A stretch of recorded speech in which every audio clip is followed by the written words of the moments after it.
주님, 일단 저희가 하나님 앞에 예배를 드립니다. 드림팀이라는 이름 아래에서 우리가 모여 이 충주 땅을 위해서 사역하고 또한 우리가 그리스도인을 살아가는 한 청년으로서 이 땅의 수명을 다하기 위해 우리가 하나의 공동체를 이루었습니다. 날마다 우리가 어떤 길을 가든 어떤 상황과 어떤 모습, 어떠한 신앙 상태에 있든 간에 우리가 더 드림팀 아래에서 충주 땅을 바라보는 청년임을 날마다 잊지 않게 도와주시고 빛과 소금으로 이 충주 땅을 위해서 살아갈 수 있는 우리 모두가 되게 하시고 또 우리가 준비하는 모든 것의 꿈과 소망이 하나님에게 있음을 날마다 선언하며 준비하는 우리 모두가 되게 하여 주시옵소서. 그래서 하나님의 때에 하나님이 원하는 모습으로 우리가 성장해 나아가며 하나님이 들었을 수 있는 그런 인생이 될 수 있도록 우리를 축복하여 주시옵소서. 모든 것들 감사하며 살아계신 예수님의 이름으로 기도합니다.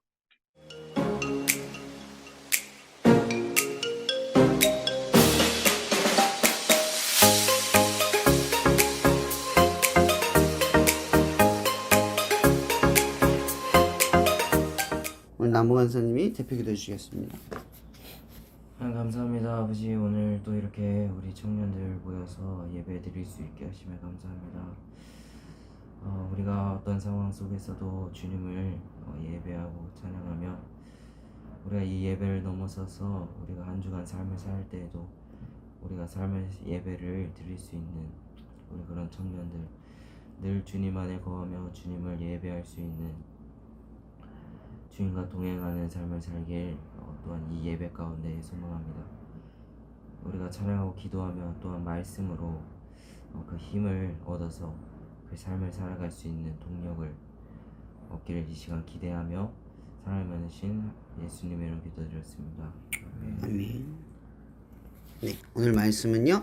모세가 그의 장인 미디안 제사장 이드로의 양떼를 치더니 그 떼를 광야 서쪽으로 인도하여 하나님의 산 호렙의 이름에 여호와의 사자가 떨기나무 가운데로 먹는 불꽃 안에서 그에게 나타나시니라. 그가 보니 떨기나무에 불이 붙었으나 그 떨기나무가 사라지지 아니하는지라. 이에 모세가 이르되 내가 돌이켜 가서 이 큰 광경을 보리라. 떨기나무가 어찌하여 타지 아니하는 거하니 그때 여호와께서 그가 보려고 돌이켜 오는 것을 보신지라 하나님이 떨기나무 가운데서 그를 불러 이르시되 모세야 모세야 하시매 그가 이르되 내가 여기 있나이다. 하나님이 이르시되 이리로 가까이 오지 말라. 내가 선 곳은 거룩한 땅이니 내 발에서 신을 벗으라. 또 이르시되 나는 내 조상의 하나님이 아브라함의 하나님 이삭의 하나님 야곱의 하나님이니라. 모세가 하나님 배웁기를 두려워하여 얼굴을 가리매 여호와께서 이르시되 내가 애굽에 있는 내 백성의 고통을 분명히 보고 그들이 감독자로 말미암아 부르짖음을 듣고 그 근심을 알고 내가 내려가서 그들을 애굽인의 손에서 건져내고 그들을 그 땅에서 인도하여 아름답고 광대한 땅 젖과 꿀이 흐르는 땅 곧 가나안 족속, 헷 족속, 아모리 족속, 브리스 족속, 히위 족속, 여부스 족속의 지방에 데려가려 하노라. 이제 가라. 이스라엘 자손의 부르짖음이 내게 달하고 애굽 사람이 그들을 괴롭히는 학대도 내가 보았으니 이제 내가 너를 바로에게 보내어 너에게 내 백성 이스라엘 자손을 애굽에서 인도하여 내게 하리라. 모세가 하나님께 아뢰되 내가 누구이기에 바로에게 가며 이스라엘 자손을 애굽에서 인도하여 내리이까. 하나님이 이르시되 내가 반드시 너와 함께 있으리라. 내가 그 백성을 애굽에서 인도하여 낸 후에 너희가 이 산에서 하나님을 섬기리니 이것이 내가 너희를 보낸 증거니라. 모세가 하나님께 아뢰되 내가 이스라엘 자손에게 가서 이르기를 너희의 조상의 하나님이 나를 너희에게 보내셨다 하면 그들이 내게 묻기를 그의 이름이 무엇이냐 하리니 내가 무엇이라고 그들에게 말하리이까. 하나님이 모세에게 이르시되 나는 스스로 있는 자니라. 또 이르시되 너는 이스라엘 자손에게 이같이 이르기를 스스로 있는 자가 나를 너희에게 보내셨다 하라. 다 함께 읽겠습니다. 하나님이 또 모세에게 이르시되 너는 이스라엘 자손에게 이같이 이르기를 너희 조상의 하나님 여호와 곧 아브라함의 하나님 이삭의 하나님 야곱의 하나님께서 나를 너희에게 보내셨다 하라. 이는 나의 영원한 이름이요 대대로 기억할 나의 칭호니라. 아멘. 말씀의 제목은 떨기나무라는 주제를 가지고 전하려고 합니다. 떨기나무 하면 뭐가 떠올라요? 떨기나무 딸기? 뭐 탕후루가 떠오르나요? 떨기나무. 혹시 떨기나무를 인터넷이나 어디서 이미지로 본 적 있어요? 실제로 떨기나무는요, 그 이파리가 되게 많은 게 아니라 가시가 많은, 이파리가 별로 없는 식물이에요. 그러니까 불이 정말 쉽게 붙어서 갑자기 사그러질 수 있는 그런 나무죠. 크기도 엄청 큰 것도 아니고 작아요. 그러니까 우리가 유심히 찾지 않으면 눈에 들어오는 정도는 아니에요. 근데 이게 광야잖아요. 호렙산이잖아요. 그래도 산 정도면, 산이면 나무도 있고 여러 가지 다른 동식물도 있을 텐데 유독 이 떨기나무에 불이 붙었다는 거죠. 그럼 떨기나무를 떠올리면 저는 사실 이 소명이 떠올라요. 모세의 소명은 떨기나무에서 출발을 하죠. 떨기나무를 봤을 때 소명이 시작이 되는 거예요. 근데 우리가 한번 생각을 한번 해보자고요. 그럼 모세, 예배에 대한 질문을 해볼게요. 예배에는 조건이 있죠. 예배를 구성하는 절대적인 조건들이 있을 거예요. 예배의 3요소라고 하면 뭐가 있을까요? 예배의 3요소. 이 세 가지는 꼭 있어야 한다는 3요소. 찬양. 또 뭐가 있죠? 말씀. 또 기도. 아마 이게 예배를 이루는 가장 중요한 3요소일 거예요. 그러면 이렇게 물어볼게요. 이 3요소 중에 하나밖에 없으면 예배가 아닌가요? 세 개가 다 있어야 예배인가요? 하나만 있어도 예배죠. 혹은 그럼 세 개가 다 없으면 예배가 아닌가요? 예를 들어 말씀과 찬양과 기도가 없이 그냥 예수를 믿는 사람이 모이기만 하면 그건 예배가 아닌가요?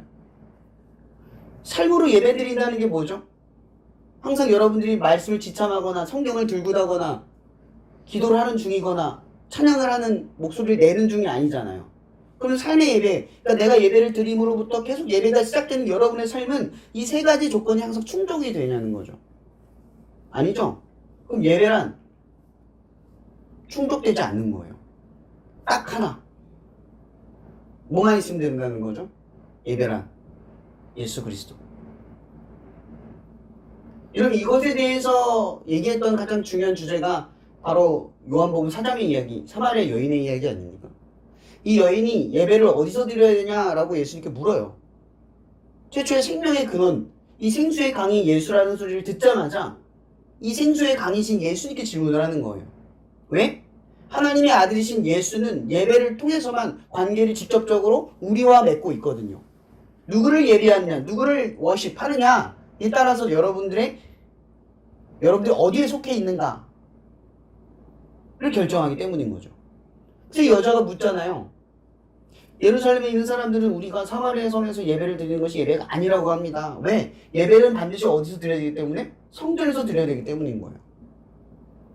근데 그런 이 여인의 질문을 가지고 예수님께서 뭐라고 말씀하시죠? 그때는 이것도 저것도 아니에요. 오직 영과 진리로 예배할지니. 하나님을 예배한 자는 영과 진리로 예배할지니라. 하나님이 이러한 자를 찾으신다. 라고 이야기하세요. 그럼 지금 뭐가 사라졌어요? 이 여자에게 뭐가 사라진 거예요? 조건이 사라졌어요. 뭐만 있으면 된다는 거예요? 영과 진리. 성령과 진리. 그 두 가지만 있으면 어디서든 무엇을 하든 예배가 가능하다. 근데 영과 진리가 뭘 상징하는지 정확히 모르잖아요. 그럼 영은 당연히 성령이겠죠. 진리는 뭐겠어요? 말씀일 거예요. 그 두 가지를 합치는 게 뭐예요? 예수 그리스도예요. 여러분 우리가 말씀을 정확하게 이 워딩을 다 기억하지 못해도 이 말씀을 곧 뭐다라고 해석하죠? 예수. 곧 예수의 생애와 죽음, 그분의 구원, 그분의 가르침, 이게 다 뭐예요? 예배, 말씀. 그러니까 우리는 예수의 생애나 예수의 가르침을 떠올리면, 그분의 행적을 떠올리면 말씀의 워딩, 문자 같은 워딩들이 들어와요. 진리가 들어오고 성령의 역사가 들어와요. 근데 성경은 이렇게 말을 하죠. 우리가 이걸 떠올리는 것, 예수를 믿게 되는 것은 우리의 자력으로 되는 것이 아니라 뭐로 되는 거예요? 성령의 도우심으로 말미암아 가능하다는 거예요. 그러니까 영과 진리라는 말은 결국은 하나님께서 직접 우리의 삶에 개입하셔서 그걸 믿게끔 하고 보게끔 하고 그걸 떠올리게끔 한다는 거죠. 어떤 자격과 조건을 상실한 상태에서도 그것이 가능하도록. 이게 되게 중요한 포인트예요. 자, 제가 왜 이 얘기를 하는지 보세요. 모세가 이스라엘 사람 히브리 사람으로서 40세가 될 때까지 모세 왕자, 그러니까 이때 왕자였어요. 학식도 뛰어난 곳에서 배웠고 잘 먹었을 거고 기골이 장대했을 거고 인정받는 자리에 있었을 거고 자기를 따르는 사람도 있었을 거예요. 그런데 그가 40세가 돼서 정말 이스라엘을 끌어야겠다, 히브리 민족을 끌어야겠다라는 그 리더십을 그 소명감을 가지고 나갔을 때 어떻게 됐어요? 하나님이 선택을 하시고 쓰셨나요? 충분한 조건이 차여졌다고 느껴졌을 때쯤 모세는 오히려 상실돼 버리죠.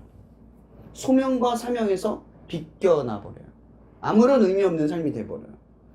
결국 그가 쫓겨난 곳이 어디죠? 어디예요? 어디로 쫓겨났어요? 몰라요? 왜 서로 봐요? 모세가 어디로 쫓겨났어요? 미디안! 두 분 진짜 이러실 거예요? 미디안으로 쫓겨났잖아요. 그죠? 미디안으로 쫓겨났어요. 그래서 미디안에서 이도를 만나, 그 루엘이라고 하는 장인을 만나 거기서 결혼을 하죠. 그리고 몇 년을 살아요. 거기서 40년. 40년을 살아요.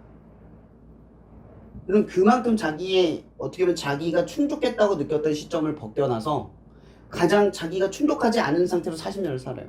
그의 나이가 몇 살이죠? 80세. 여러분 이거 현대적으로 해석하면 안 돼요. 지금은 40세만 되면은 이제 아직 한창 때라고 얘기할 정도의 시기가 왔지만 그 당시 사람들에게 한 세대는 40이에요. 그러니까 보통 평균이 20에서 40세에 죽는다는 게 정설인 거예요. 평균 나이가. 많아야 40인 거예요. 많이 못 살아요. 근데 모세가 80세가 됐다는 얘기는 뭐예요? 아무리 건강하든 건강하지 않든 나이를 그 정도로 먹었으면 뭐가 없어요? 하나님께 쓰임받을 수 있는 충분한 조건이 완전히 상실된 지점까지 간 거예요. 모세 자신도 생각했을 거예요. 이제 나는 하나님께 쓰임받을 수 없어. 아니 그 생각도 못 하겠죠. 나는 이제 버림받았어. 끝났어. 그런 상태로 몇 년을 살아요? 40년을 살아요. 바로 오늘 떨기나무는 이 모세가 소명을 시작하는 지점이에요. 자기가 다 끝났고 이제 하나님을 더 이상 바라볼 수 없는, 그러니까 하나님께 쓰임받을 수 없는 상태에 완전히 제로가 돼버린 거죠. 그 상태에서 이 모세가 지금 뭘 하고 있는 거예요? 떨기나무를 보기 전에? 늘 했었던 일상이에요. 양을 돌보는 거죠. 아무 의미 없이, 아무 목적 없이 그저 해왔던 일을 반복하는 거예요. 대단하거나 특별한 일이 아니라 하나님이 우리에게 맡기신 특별한 소명과 사명으로 여겨지는 일이 아니라 그냥 했던 일이에요. 그러던 중에 오늘 뭐를 봐요? 떨기나무를 발견했다는 거죠. 여러분 이런 생각 안 들어요? 모세가 떨기나무가 그곳에 있다는 걸 미리 알 수도 있지 않았을까요? 특별히 갑자기 그곳에 떨기나무가 타지 않고 있다는 걸 발견했다. 그래 그제서야 떨기나무의 위치를 확인했다일까요? 아니면 우리가 한번 픽션으로 상상해보면 미리 언젠간 한 번씩 이 떨기나무의 위치를 알고 있었지 않았을까요? 제가 왜 이걸 근거로 하냐면 그 당시 저번에도 한번 말씀 통해 얘기를 했는데 뉴질랜드에 있는 양떼 목장들은 풀밭이 워낙 많아서 그냥 근처에 풀로 방목해 놓으면 알아서 먹고 다시 들어와 이러면 문 닫고 다시 들어가면 울타리 안에 들어가면 그만이에요. 근데 이스라엘의 양들은 방목을 하려면 풀을 쫓아서 어디에요? 미디안 지형을 이동을 해야 돼요. 그러니까 예를 들어서 지형이 어떻게 되냐면 여기가 애굽이에요. 이렇게 파여 있는 데가 만이죠. 그리고 이쪽이 이드로의 장인이 미디안 광야예요. 여기가 뭐예요? 호렙산이 있는 지형이에요. 그러니까 양떼를 먹이기 위해서 다녔던 길은 실제로 뭘 위해서 다녔던 길과 비슷한 줄 아세요? 출애굽 이후에 모세가 이스라엘 민족을 끌었던 40년의 길과 동일해요. 신기하게도 동일하죠. 그러니까 모세는 뭘 알고 있었냐? 그 땅의 지형을 가다 보면 물이 어디에 있고 풀이 어디에 있고 쉴만한 것이 어디 있는지를 알았다 몰랐다? 알았다. 그럼 떨기나무 위치를 알고 있었다 몰랐다? 알았다. 알 수밖에 없는 거죠. 근데 모세가 주목한 것은 떨기나무가 아니에요. 왜? 아까도 제가 했죠. 떨기나무는 중요한 게 아니에요. 쓰지도 못하는 나무예요. 뭐 장작으로 쓰지도 못하고 쉽게 타버리는 나무라. 장작이 되려면 좀 두꺼워야 되잖아요. 숯이 돼야 되잖아요. 그런 나무는 아니에요. 또 열매를 얻거나 아니면 힘을 가질 수 있는 나무도 아니에요. 자, 그럼 우리가 여기서 한번 떠올릴 게 있어요. 떨기나무에 하나님의 불이 임했어요. 타지 않는 불이 임했어요. 떨기나무는 무엇을 상징할까요? 아무것도 아닌 자기 자신과 상징하는 거예요. 모세는 떨기나무 같은 거죠. 이런 떨기나무가 그곳에 있었을 땐 아무 의미가 없어요. 아무 목적도 없고요. 아무 필요도 없는 존재예요. 근데 하나님의 불이 떨기나무에 내리니까 타지 않는 그 나무가 의미가 생겨요. 바로 이게 뭐예요? 모세에게 소명이 던져졌더니 모세의 인생에 의미가 생기는 거예요. 그럼 모세는 40년의 그 양떼를 이끄는 그 과정 속에서 자기의 삶의 중요함, 내 삶의 특수함, 특별함, 이걸 모르고 40년을 살았어요. 근데 모르고 사는 40년 동안 그 미디안 광야와 이집트 사이에 있는 그 땅의 지형을 돌아다니면서 그 지형을 어떻게 해요? 자기가 정탐을 하면서 파악하려 들지 않았고 배우려 들지 않았지만 자연스럽게 양을 키우면서 어떻게 돼요? 그 광야를 배우게 된 거예요. 근데 하나님의 소명이 던져지니까 그가 간 길에 의미가 생겨나요. 여러분, 우리의 인생에도 그런 일이 많아요. 저도 매번 생각을 많이 해요. 공장에서 이제 수많은 시간들을 보내잖아요. 저는 사역하는 일주일에 가만 보면 사역하는 게 별로 없어요. 너무 없어요. 내가 뭐 하는 걸까? 내가 제대로 하는 걸까라는 생각을 정말 많이 해요. 무의미하게 흘러가는 시간들을 생각을 많이 해요. 뭘까? 근데 그런 삶 속에서 늘 씨름하는 게 이거예요. 무의미함이 아니라 의미 있는 시간이다라는 걸 배우려고 하는 거예요. 그럼 모세가 뭐 떨기나무에 불이 타는 것을 보고 하나님께서 너를 써서 히브리 민족을 끌어낼 것이다라는 사명을 알기 전에 만약 광야에 40년 동안 양떼를 끌 때 그 길은 나중에 네가 출애굽을 통해서 이 민족을 끌어갈 수 있는 길을, 그 루트를, 그 상황을 네가 지도할 수 있는 먼저 보낸 자로서의 사명의 가르침이다. 하나님이 이걸 먼저 알려주셨으면 어땠을까? 그럼 좀 더 버티기 쉽지 않았을까라는 생각은 안 들어요? 근데 하나님 안 알려주시잖아요. 40년 동안 침묵을 하신 거예요. 모세의 인생에 침묵을 했어요. 한마디 말씀도 없이 그를 40년 동안 아무 의미 없고 목적 없이 내가 이걸 왜 하는지도 모르는 상황을 40년 동안 지내게 하셨다라는 거예요. 근데 중요한 건 하나님의 침묵 속에서도 하나님 모세를 준비하셨고 모세의 정확히 부를 때를, 카이로스의 그 때를 정확히 예비하셨다라는 거예요. 우리는 문득 그런 생각을 해봐요. 떨기나무. 이런 떨기나무는 아까 제가 뭐라 했어요? 열매도 없고 장작으로 쓸만하지도 않고 특별하지도 않고 그늘로 쉼을 얻을 만한 크기도 아니에요. 그냥 우리 눈으로 보면 그거요. 저 왜 나무 저 왜 있어? 저게 쓸데없이 왜 저게 있어? 그런 생각도 사실 안 들죠. 지나치는 나무예요. 그냥 무심코 흘려버리는 나무예요. 사람들도 주목하지 않고 동식물들도 주목하지 않고 그냥 있는 나무라고요. 이건 우리도 똑같아요. 하나님이 우리에게 소명을 일깨워주기 전까지 우리의 인생은 그냥 떨기나무 같은 거예요. 대단하고 특별한 어떠한 일을 한다고 해서 우리가 떨기나무라는 우리들의 삶의 처지를 벗어날 수 없어요. 근데 우리는 자꾸 떨기나무가 아니라고 생각을 해요. 이 모세의 부르심을 생각하면서 우리의 삶에서 여러분들이 극복해야 될 문제들이 있어요. 그게 뭘까요? 의미 있는 것과 의미 없는 것을 나누지 말라고 하는 거예요. 하나님이 여러분을 쓰실 때 우리의 판단으로 쓰는 게 아니에요. 우리가 볼 때 이 길이 좀 더 유리하고 이 길이 하나님의 쓰이기에 좋다라고 느끼는 지점이 선한 길이 아니라는 거죠. 어쩌면 우리는 때로는 떨기나무 같이 느껴지는 시간들 혹은 광야에서 왜인지도 모르는 그런 시간을 보내야만 하는 시간들, 그런 것들이 필요하다라는 거예요. 우리가 우리가 하나님을 위해서 전략적으로 살아가는 그 어떠한 자격과 조건을 채우려고 하잖아요, 삶에서. 지금 열심히 사회복지도 배우고 신학도 준비하잖아요. 그런 것들이 다 우리의 생각 속에서 유비되고 준비되는 거예요. 그죠? 근데 우리는 이런 과정 속에서 무의미한 것, 무엇을 소홀히 했는가를 살펴야 돼요. 매일 반복하는 어떠한 것들 중에서 준비되지 않은 무언가를 생각해야 한다는 거죠. 여러분, 모세의 쓰임은 양떼를 잘 이끌어서 쓰임받은 게 아니에요. 자기의 삶에 충실했기 때문에 쓰임받은 거죠. 여러분, 좋은 양 목자는 뭐예요? 좋은 목자는 뭐예요? 되게 간단해요. 어디에 물이 있고 어디에 먹을 풀이 있는지를 미리 어떻게 해요? 파악하고 실행에 옮길 수 있는 사람인 거예요. 양들이 지금 물을 마시고 넉넉히 풀을 먹을 때 이미 목자는 뭘 바라봐야 되는 거죠? 다음 목초지를 바라봐야 되는 거예요. 어디 한 군데에 정착하지 않는 사람이라는 거죠. 자, 우리가 여기서 봤을 때 여러분, 모세는 결국 가나안 땅에 들어가나요? 들어가지 못하나요? 왜 대답을 안 하죠?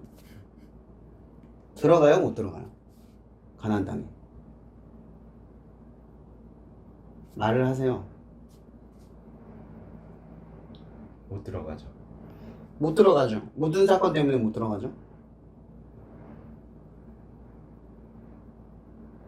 무슨 사건 때문에 못 들어가요? 자꾸 이렇게 속상하게 할 거예요? 질문 시간인가요? 이거는 질문이 아니라 나오는 거잖아요. 무슨 사건 때문에 그래요? 무리바 사건. 돌을 2번 쳤던 그 사건 있잖아요. 그로 인해서 모세는 가나안 땅에 들어가지 못해요. 근데 실제로 이 사건 때문에 못 들어간 것이 성경의 기록이긴 하지만 실제로 이렇게 한번 생각해 볼 수 있어요. 모세가 가나안 땅에 들어가지 못했던 건 사실은 모세의 소명은 광야의 시간에 있기 때문이에요. 그 땅을 정복하고 차지하는 것은 모세가 해보지 않은 삶의 방식이죠. 어쩌면 이것은 하나님의 배려예요. 모세의 소명은 끝난 거예요. 그의 소명은 어디 있을 때 탁월했다? 광야에 있을 때 탁월했다는 거죠. 그러면 가나안 땅을 정복한 건 누구예요? 여호수아. 여호수아에게 탁월함은 바로 그 땅을 정복하는 데 있다라는 거예요. 그렇다고 우리가 이렇게 볼 때 가나안 땅에 들어간 여호수아가 더 대단한 겁니까? 가나안 땅에 들어가지 못한 모세가 더 대단하지 못한 겁니까? 그게 아니라는 거죠. 성경은 구분하지 않아요. 모세가 무리바 사건 때문에 가나안 땅에 들어가지 못했다고 해요. 모세를 중요하지 않은 존재, 쓸모없는 존재로 말하지 않는다라는 거죠. 제가 지금 마무리로 마지막 결론을 뭘 내리려고 하냐면 바로 이거예요. 우리가 하나님의 역할을 감당할 때 어떤 위치, 어떤 역할은 중요하지 않다는 거예요. 중요한 것은 하나님이 토기장이신 것처럼 우리가 적당히 필요한 자리에 쓰임 받도록 우리를 이끄신다라는 거예요. 그래서 우리는 한 말씀, 이 복음서의 한 말씀을 떠올려요. 맡긴 자에게 행할 것은 충성이다. 이 한마디로 끝나는 거예요. 여러분, 여기서 충성이라는 말은 뭐냐? 이렇게 해석할 수 있을 것 같아요. 삶에 충실하라. 사역을 할 때는 중요한 포인트인 것 같아요. 사역보다 더 중요한 건 뭘까요? 그걸 이루는 여러분의 삶 자체라는 거죠. 거기에 충실하라는 거예요. 나라는 존재가 가족과 친구와 이 사역을 하는 공동체 원들과 사람들과 하는 그 충실함. 공장에 가든 아니면 내가 알바를 하든 뭐 어떤 일을 하든 어디에 있든 실력과 능력을 탁월하게 갖추려는 게 아니라 그곳에서 충실하게 살아가는 것을 갖추라는 거예요. 그게 하나님의 소명의 출발 지점이라는 거죠. 여러분, 능력이 좋은 사람 하나에 쓴다는 게 아니라 그곳에 있는 사람들과 그곳에 있는 역할들과 또 그곳에 있는 나의 부르심의 정도에 따라 그런데 이런 사람들, 이런 그리스도인들은 적어도 어떻게 살지 않겠죠? 남들이 하는 정도로만 살지 않을 거예요. 내가 주어진 역할만에 멈추지 않을 거예요. 이 맡겨주신 하나님의 뜻에 집중할 테니까. 적어도 우리는 성경을 통해서 하나 깨닫는 게 있어요. 이 모세라는 존재를 통해 깨닫는 게 있어요. 모세는 출애굽의 40년, 그러니까 미디안에서의 40년의 인생이 어떠한 목적으로 흘러가는지를 몰랐단 말이에요. 떨기나무를 발견하기 전까지. 그렇죠? 여러분들은 말씀을 읽고 예배를 드리고 기도를 하면서 매번 우리는 뭘 깨달아요? 적어도 우리 인생에 40년의 미디안 광야의 시간이 아니라는 걸 깨달아요. 충분히 의미가 있는 시간들을 살아내고 있다는 걸 깨달아요. 근데 언제 그걸 깨달아요? 떨기나무를 보았을 때. 내가 떨기나무임을 알았을 때. 그 불이, 타지 않는 불이 떨기나무에게 임했을 때 떨기나무에게 의미가 생겼어요. 바로 여러분의 인생도, 내 인생도 하나님의 불, 그러니까 성령, 그 예수, 영과 진리라고 하는 예수, 그 말씀이 여러분의 삶에 떠오르게 될 때 의미가 생기는 거예요. 여러분 하루를 살아도요, 말씀 없이 살면 오늘 산 게 이유가 없어요. 아, 힘들다, 지친다. 내일이 두렵죠. 근데 반대로 우리가 힘들고 어려운 삶을 살 때 말씀을 떠올리면 의미가 생겨요. 내일을 살아갈 이유와 수정 상황이 생기고 어떻게 다짐하고 결단을 할까 생겨요. 여러분의 딸기나무 어디를 바라봐야 합니까? 이 말씀으로 마치려고 합니다. 떨기나무, 여러분의 소명이 시작하는 자리를 바라보십시오. 그 타지 않는 불은 여러분이 떠올리는 지점에 있다는 것. 그것이 여러분의 삶에 의미를 불어넣어 준다는 사실을 날마다 깨닫기를 바랍니다. 기도하고 마실게요. 사랑해 주님 감사합니다. 오늘도 이렇게 우리가 하나님의 말씀을 나눕니다. 모세가 떨기나무 가운데에서 하나님의 소명을 발견하듯이 하나님, 우리도 우리의 삶 가운데에 의미가 있든 있지 않든 항상 하나님 안에 우리의 소명을 발견할 수 있게 도와주시옵소서. 하나님, 우리는 자꾸만 판단하려 듭니다. 우리는 중요할 때만, 특별할 때만 하나님을 더 가까이 두려고만 합니다. 그러나 주님, 우리의 충실함은 여기 있으니 우리의 삶의 가장 소소한 어느 지점까지도 늘 하나님과의 친밀함을 놓지 않고 살아갈 수 있는 충실함이 임하게 도와주시옵소서. 그것이 우리의 주어진 사역이든 우리의 가정이든 친구든 공동체이든 그 무엇이든 간에 말씀 아래에서 의미를 발견하고 목적을 쫓아가는 우리 되게 하여 주시옵소서. 우리가 날마다 이 떨기나무를 발견하게 될 때 아무런 자격과 조건 없이 우리에게 내리시는 성령의 불을 늘 감사함으로 여기게 하여 주시옵소서. 그 불로 인하여 우리의 삶에 말씀이 떠오르게 하시고 그 말씀 속에 기도하며 우리의 삶의 충실함을 일깨워 우리의 소명을 회복하는 그런 인생을 살아갈 수 있도록 오늘 말씀이 우리의 삶 가운데 역사하여 주시옵소서. 모든 것에 감사하며 살아계신 예수님의 이름으로 기도합니다.